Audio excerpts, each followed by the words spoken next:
La regione Veneto è l'ultima regione d'Italia che ancora non ha approvato il nuovo statuto. Tutte le altre regioni ci sono arrivate in tempi ben più rapidi rispetto al Veneto e così se ne va l'ennesima promessa del presidente Zaia di essere prima il Veneto, prima regione in Italia. Siamo ultimi nell'approvazione dello statuto.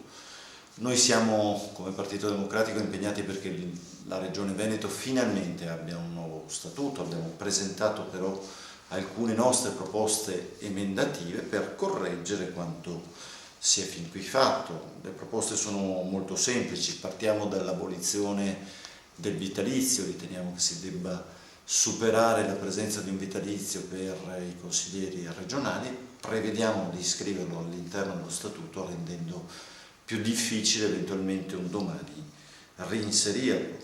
Prevediamo il limite dei 2 mandati, quello che è il limite che il Partito Democratico applica ai propri consiglieri, ai propri parlamentari, prevediamo che diventi il limite sia che uno abbia svolto la funzione di Presidente della Regione o assessore o consigliere, limite di 2 mandati massimo per consentire un maggior ricambio all'interno delle nostre istituzioni.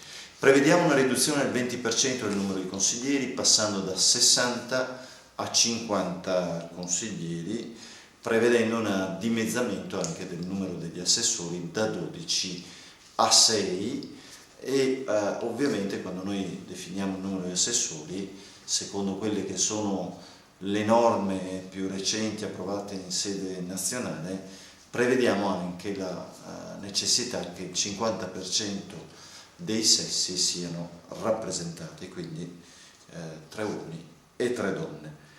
Prevediamo che nelle elezioni del Consiglio regionale ci possano essere 2 preferenze per chi sceglie un uomo e una donna per aumentare la presenza delle donne all'interno del Consiglio regionale.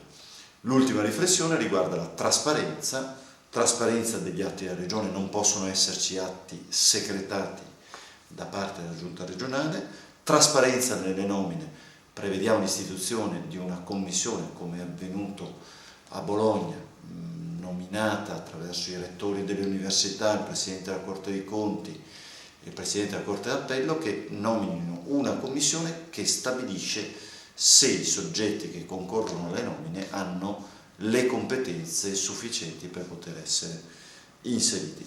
Infine, i revisori dei conti devono essere estratti a sorte, basta con l'idea che i revisori dei conti appartengono a un'area politica, i revisori dei conti devono essere estratti a sorte perché la loro è una funzione meramente tecnica.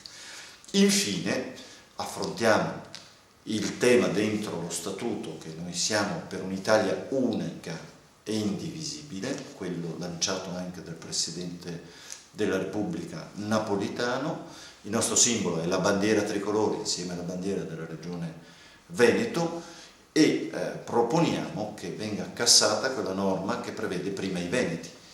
La Lega prevede che solo chi è residente da più di 15 anni nella nostra regione può avere determinati servizi. Noi pensiamo che tutti i cittadini che lavorano, vivono, studiano nel nostro Veneto siano titolari di servizi e siamo contrari all'idea che solo qualcuno abbia titoli per poter avere servizi essenziali come gli asili nido, la scuola, la casa all'interno della nostra regione, ma pensiamo che tutti i cittadini siano titolari di diritti.